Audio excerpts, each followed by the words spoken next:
going to look today at a series of scriptures that are very familiar, but I think sometimes we don't recognize the context of these verses. And what I mean by that is this is a big chunk of scripture. If you look at the top there, you see what we're covering. Chapter 21 through 17, all the way through 26. Don't panic, we're not going to read all those verses. I know that sometimes you worry when you see that. But all of this passage really deals with Paul's arrest and several trials that he goes through. And so sometimes you read sermons and you don't realize where they're being given. And a lot of these sermons are Paul, who is actually in a trial and is giving the sermons that we know and love as part of his defense. And so that's the context of these things.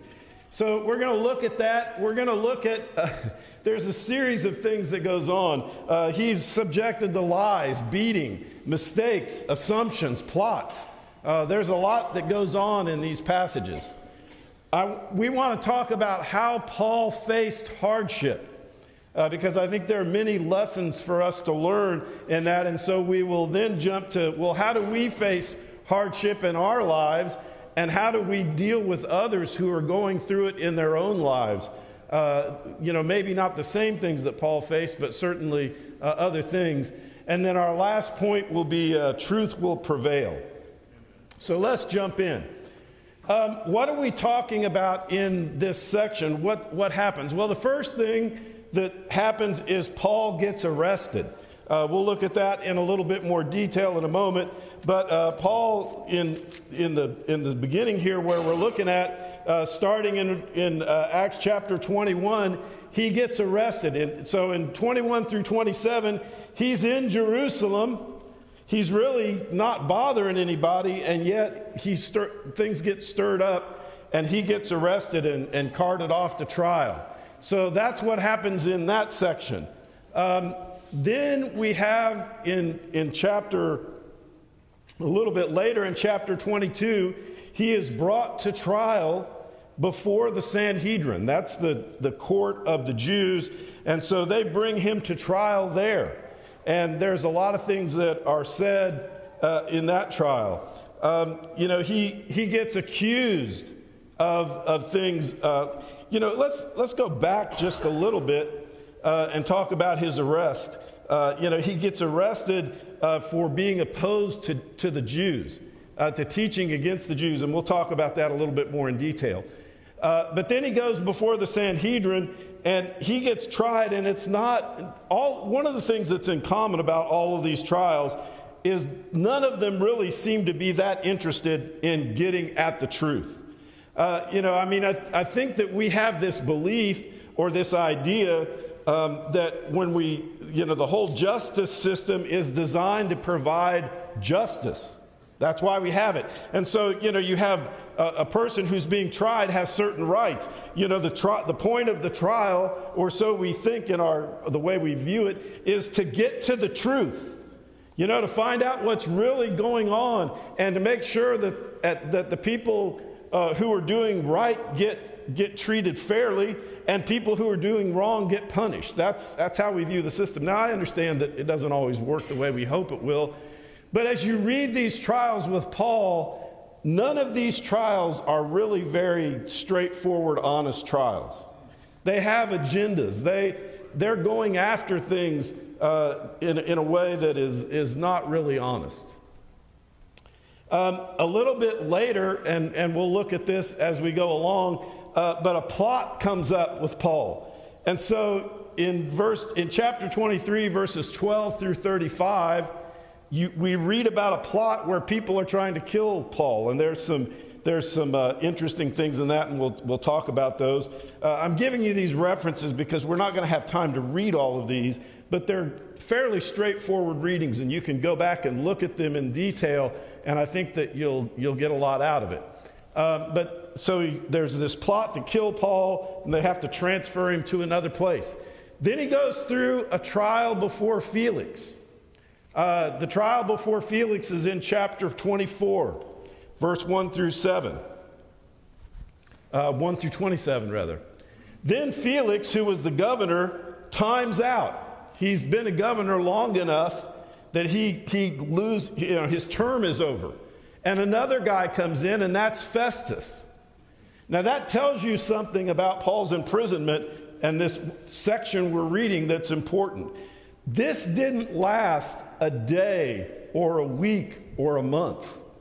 This section of Acts covers years. And so, I think we're used to the idea that Paul was in jail, that Paul was arrested, that he spent some time in jail. But I don't think sometimes we grasp the length of time. I mean, this is probably, between all of the things that we're going to read today and at midweek, it's probably a decade of time. That's a long time to be in jail and be on trial, especially when you're on trial for your life.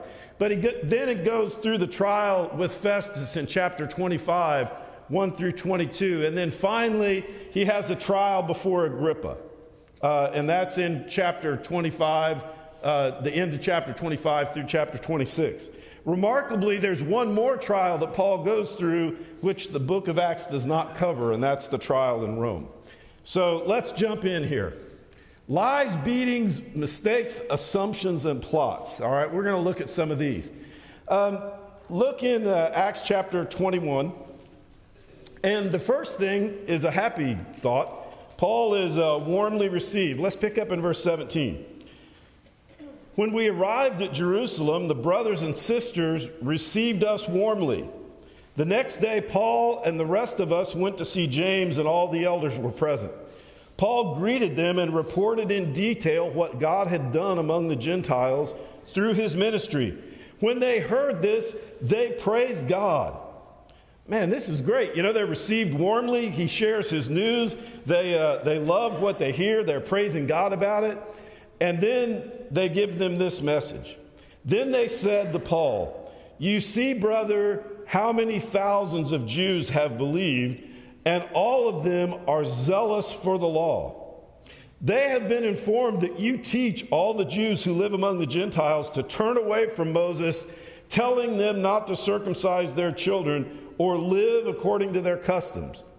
What shall we do? They will certainly hear that you will come, so do what we tell you." They go on to tell them to help some guys with a vow and to do some things that are related to Jewish customs. But here's what I want you to notice about this. What their concern is not about Jews who are outside of the church. They tell Paul, "We're excited about what's going on with you. We're excited about the ways God is working. But there are a bunch of disciples that have issues with you because of what they heard." That's a tough thing. It's a tough thing. It's a tough thing to face pressure externally from outside of the church. But Paul is also facing difficulty from brothers and sisters in the church. They have believed lies about Paul. Paul never taught any of these things. Now, Paul did teach, because it's what God told him to, that the Gentiles didn't have to go to become Jews and didn't have to live under the law of Moses. But he didn't go around teaching Jews to turn away from what they had known. He didn't tell Jews, "Now don't circumcise your children. Stop following what you were raised in." He didn't tell them that. And yet, disciples are listening to lies that they've been fed, and they have a problem with Paul. We've got to always watch out for that. Don't believe everything somebody tells you about somebody else. It's dangerous stuff. And when we get to a point where within the church we start, having problems with each other that we don't work out, that's not good. And so, but Paul had to deal with that. Now, they give him some suggestions that appear to be helpful, and I think most of the opposition that he receives throughout this section we're looking at is external to the church. But we've always got to be vigilant about that, because it can happen even within the church. So we looked at in verse 27, some more lies here. Paul is going to the temple after this period where he's done these things that they suggested. It says, when the 7 days were nearly over, some Jews from the province of Asia saw Paul at the temple. They stirred up the whole crowd and seized him, shouting, "Fellow Israelites, help us. This is the man who teaches everyone everywhere against our people and our law and this place." So, again, these lies are being spread about Paul in terms of what he teaches, because he did not teach these things. They start beating him. Look at verse 32. We're kind of skipping ahead a little bit, but they're not just seizing him. You got to understand why they're seizing him. A Roman centurion comes. It says he at once took some officers and soldiers and ran down to the crowd. When the rioters saw the commander and the soldiers, they stopped beating Paul. So if they stopped beating Paul, that meant somewhere back there they started. Okay, that's the way that works. So they didn't just grab him. I mean, imagine you're going to the temple and the crowd grabs you and they start beating you. They want to do him in. So he's going through beatings.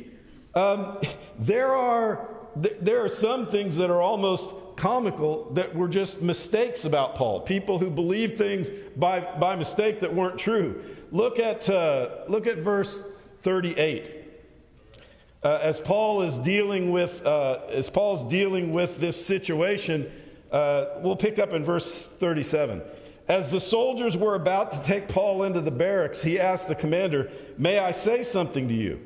"Do you speak Greek?" he replied. And then listen to what this guy thinks. Now, this is a Roman soldier. He doesn't know what's going on, really. But this is what he thinks is happening. "Aren't you the Egyptian who started a revolt and led 4,000 terrorists into the wilderness some time ago?" It's like, wow, where did that come from? Poor Paul, he was just going to the temple, minding his own business, trying to do some stuff. First of all, he gets grabbed, he gets beaten, now he's been arrested, and this guy thinks he's a terrorist revolutionary who led an army into the desert. It's kind of hard to keep up with that if you're Paul and you're trying to figure out what to do in this situation. He's also dealing with assumptions. Those assumption things are dangerous sometimes. Look at verse 29. This is right before he gets grabbed and all this stuff is going on. In verse 29 it says, let me find my spot here. Okay, it says, back just before verse 29, when they're accusing Paul, they say, "And besides, he has brought Greeks into the temple and defiled this holy place." Now that would be a serious thing in their mind. It says they had previously seen Trophimus the Ephesian in the city with Paul and assumed that he had brought him into the temple. Didn't really happen, but they assumed it had happened. We get all of these things that go on in life as we interact with people. Sometimes we hear lies about people. Sometimes we're mistaken in what we think about people. Hopefully we don't spend a lot of time beating people. That would be bad. But we make assumptions about things sometimes that are invalid. All of this is happening to Paul in this. And then there is the plot. Turn over to chapter 23. I know we're jumping around a little bit, but I want you to get a flavor of the things Paul is dealing with. Chapter 23, this is after the first trial with the Sanhedrin. And in verse 12, we'll pick up. "The next morning, some Jews formed a conspiracy and bound themselves with an oath not to eat or drink until they had killed Paul. More than 40 men were involved in this plot." I'm not sure how that story ended for those 40 guys. But it's several years before Paul gets killed, so I'm thinking they either changed their mind or they didn't make it. Because they said, we're not going to eat or drink anything until we kill him. That had to be frustrating for them that it didn't work out the way they expected. I don't know. We don't ever hear about how that ended up. but that's what they did. The point is, Paul faced lots and lots of hardship. He faced all of these different trials that he went through. So let's talk a little bit about how Paul faced hardship. The first thing is Paul's faith was strong throughout the process. You know, you read what he had to say in these different trials that he went through, and you recognize how strong his faith is. That's why we quote the things that he said in the trial. I mean, in Acts chapter 22, we hear him sharing about his conversion before the Sanhedrin. It's actually going pretty well. They're listening to him. It starts in chapter 22, verse 1. We're not going to read what it says, but he tells them about his conversion and how he was on the road to Damascus and he saw the light, and he's just going along and they're listening to what he says. And then in verse 21, he says, "And Jesus said, 'Go, I'll send you far away to the Gentiles.'" And at that point, they're done listening. Their response when he says that, it says the crowd listened to him until Paul said this in verse 22. "Then they raised their voices and shouted, 'Rid the earth of him. He's not fit to live.'" They were done. But Paul kept his faith. He stayed strong in what he knew about Jesus and the conversion that he went through in that. In the next trial before the Sanhedrin, Paul kind of takes the side door in the Sanhedrin trial. They're ready to go after him, and he says in that trial, "I'm here because of my faith in the resurrection," and that starts an argument, and kind of almost creates a riot. It's so bad that this isn't just an argument in the group. The centurions come in and they said they had to pull Paul out because they were afraid that the crowd was going to pull him to pieces. They described it as a violent argument. I don't know what a violent argument is, but I don't think it's a calm discussion. So that's what happens with the Sanhedrin. But Paul keeps his faith. When he shares with Felix, again, his faith is so strong. Look in chapter 24. He's sharing with Felix, and Felix listens for a while, even though he was already familiar with what was going on. But he listened for a while, and then he says, "Well, that's enough for now." He said in verse 24, it says, "Several days later, Felix came with his wife Drusilla." This is chapter 24, verse 24. He came with his wife Drusilla, who was Jewish. He sent for Paul and listened to him as he spoke about his faith in Jesus Christ. As Paul talked about righteousness, self-control, and the judgment to come, Felix was afraid and said, "That's enough for now. You may leave. When I find it convenient, I will send for you." At the same time, he was hoping that Paul would offer him a bribe, so he sent for him frequently and talked with him. So Paul kept his faith. As he shared, we see the same thing in the other trials. Paul was joyful and giving throughout this process, even though he was going through all this hardship and these trials. You get some flavor of that as you read the book of Acts, but to really get a sense of what Paul's mindset was and his joyfulness and his giving nature, you have to read the letters that he wrote. When you read the letters that Paul wrote to the churches, they are joyful letters. He's pouring his heart out to them. He's praying for them. He tells them how much he loves them. He's teaching them. He's given them everything he's got. And we lose sight of the fact sometimes that he was in jail while he was doing that. He was going through these very trials that we're reading about while he was doing that. So he continued to be joyful and giving in hardship. He shared his faith constantly. I mean, that's what he was really doing in all of these trials. Is he says, "Okay, they're giving me a microphone, so to speak. I'm going to tell my story. I'm going to tell them about Jesus." He shared his faith constantly. He accepted help. Look in chapter 24, verse 23. Says, Felix, speaking to the centurion, he ordered the centurion to keep Paul under guard, but to give him some freedom and permit his friends to take care of his needs. So Paul allowed people to serve him and help him as he was going through these things. You know, we are familiar with, at the end of the book of Philippians, Paul thanks them for their gifts. Thanks them for taking the time to renew their concern for him and to take care of his needs. He wasn't in a position to do it himself, but as he was going through hardship, he accepted help.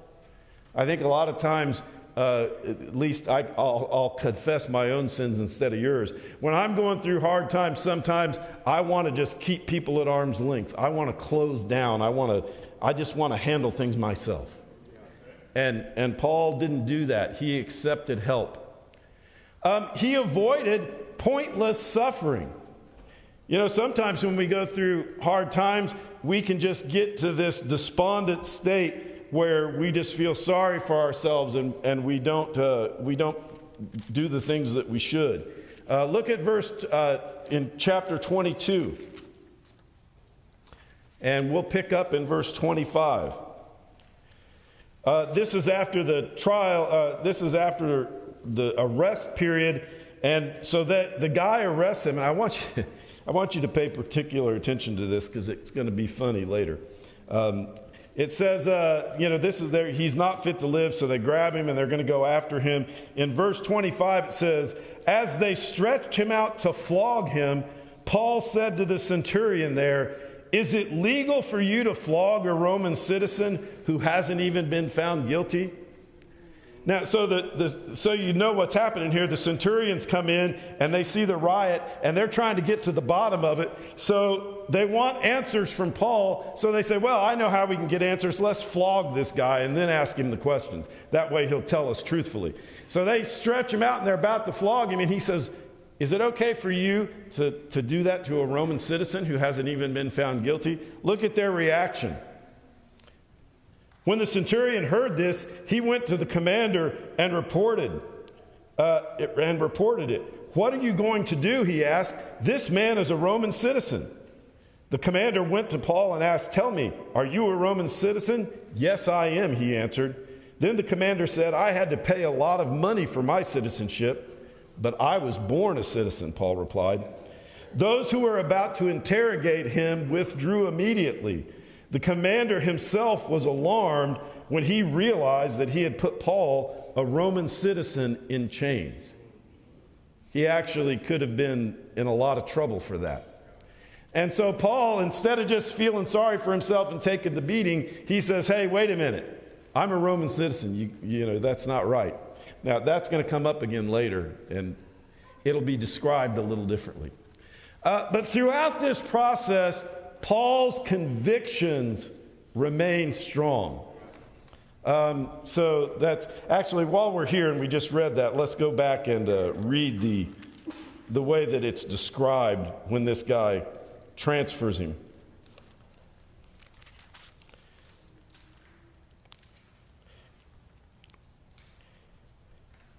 In chapter 23, when he's transferred to Caesarea, listen to the letter that the guy who was about to beat him writes. Claudius Lysias to his excellency, the governor Felix. This man was seized by the Jews and they were about to kill him, but I came with my troops and rescued him. For I had learned that he was a Roman citizen. A little different description there. I wanted to know what they were accusing him of, so I brought him to the Sanhedrin. And then he goes on and says they were talking about some stuff with the Jewish law that I didn't understand. But he describes it very differently. He presents himself in a much better light. How do we deal with hardship? Let me ask you a question first of all. How do the hardships we face compare to the hardships that Paul faced? I think they're probably not as bad. I can't speak for you, but I can speak for me. sometimes I go through stuff in my life and I feel sorry for myself or whatever. But then I think about what Paul went through and I think, I've actually got it pretty good. They're not significant. However, we do have hardships and they're real. And I don't want to minimize that because it's very important. I will tell you that, this idea of being an elder, of the thing that is the most difficult thing about being an elder is you hear a lot about what people are going through. And because you love them, you feel it for. Now, look, I'm not telling you that because I want you, let's all feel sorry for the elders. And that's not my point. My point is there's a lot of stuff that goes on. I mean, people go through really difficult times. They go through difficulties with their health. Sometimes they go through difficulties of being entangled in a sin. And they don't know how to deal with it, or they're not having success with it. And they really need help with that. Sometimes people are going through distress in their finances. Sometimes they're going through difficulties in relationships, whether it's relationships with somebody else in the church or outside the church, or maybe within their family, or they're struggling in their marriage or whatever. I mean, there's a lot of hardship comes from relational stress. Sometimes people go through difficulties even from things you don't expect. We have storms and they get displaced. People die. There's a lot of things that go on that create hardships. We do have hardships and they're meaningful and they're important for us to be aware of. But here's maybe the really important question about this whole thing is, how does hardship affect our attitude? When we go through hardship, how do we respond to it? How does it change us when we go through hardship? I think that Paul's example is a great example for us to follow. But it's challenging. It's pretty easy to be joyful and have faith and to feel great about your life when everything's just kind of falling into place. And, things are good in my marriage. My job's going well. The bank account looks okay. I've got good friends at church. I actually liked the songs that they sang today, so that's good, because that's not always the way it is. And I like the songs, and, everything's good. I'm happy. It's harder when we're going through stuff. But we've got to maintain the right attitude. That's really important. Do we allow others to help us when we're going through stuff? That's a big deal. Turn over to Galatians chapter 6. I don't want to just allude to this one. I want to read it because it's important. Verse 1 of Galatians chapter 6. Brothers and sisters, if someone is caught in a sin, you who live by the Spirit should restore that person gently. But watch yourselves, or you may also be tempted. Carry each other's burdens, and in this way you will fulfill the law of Christ. We've got to help each other, whether we're dealing with spiritual issues or we just have burdens. It's really important for us to help each other out. That's why it's so valuable for us to be here together. And to actually, there's almost never a time that I come to this building and interact with people that I don't learn something or find some way that I can help another person. That's why it's important to be here. There's a real value to being here in person to be able to interact that way. So that's a great thing. But we've got to help each other out spiritually and with the burdens that we have in life. How do we deal with the hardship of other people? Are we aware? Are we supportive? If we're being honest, sometimes we feel like we've got enough to deal with on our own, right? And so somebody else has a burden or a hardship, and am I going to jump in and help or not? That's a question we have to answer. But are we supportive? Are we aware? The awareness is the first step, but giving to others is a big deal. And Paul had that in his life. He had other people that gave to him, and he continued to give to others even as he was going through it. Sometimes we feel like, well, I'd like to help them out, but I'm having my own troubles. Well, guess what? All of us are. And it's when we help each other out that things work. People need us more than we understand. I think that for a lot of us, we come to church and maybe we think, well, I know that so-and-so is really valuable in helping other people. The preacher or the elders or the person who handles this area, they're really important and they need to do that. But I'm just a regular old member and, it's not that important. I don't have that big of a role. No, people need you. I mean, you saw it already today in the service. I mean, you guys were sharing, and it's like, we needed to come here, and we had to have a place to stay, and the Radcliffes opened their home for us. And, that's a big thing. But there's 1,000 little things that we can do to support and help each other. And, sometimes we assume that, oh, no, everything's okay with them. Well, maybe it is. But maybe it's not so much. We've got to talk to each other and listen. It's striking. Even the young group over here. You think, oh, what kind of problems could they have? They're just in college having a great time. Look, they go through stuff too. And some of the people that are sitting over here in college have been through things in their young lives already that would surprise you. We've got to help each other as we go through things.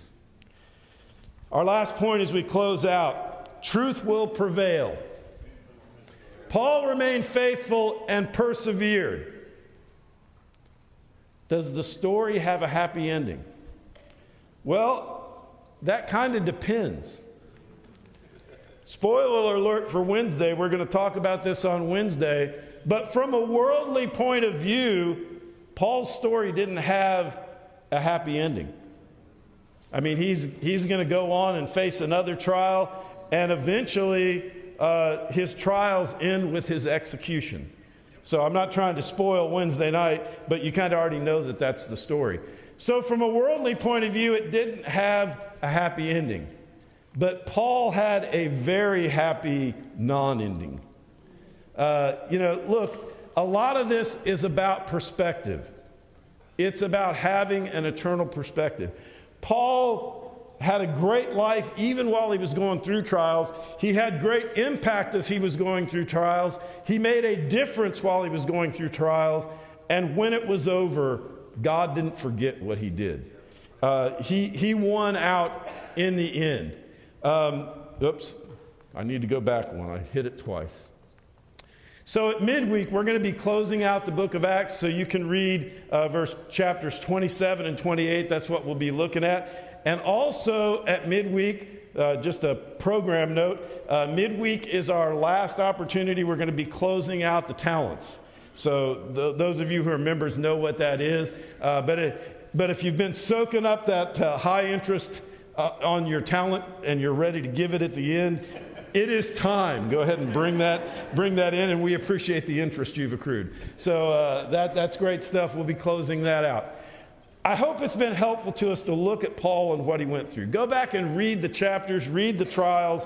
It's inspiring stuff, but his attitude is really inspiring, and there's a lot for us to learn from it. We're going to close out with a song, so let's go ahead and stand, and we will close out with that.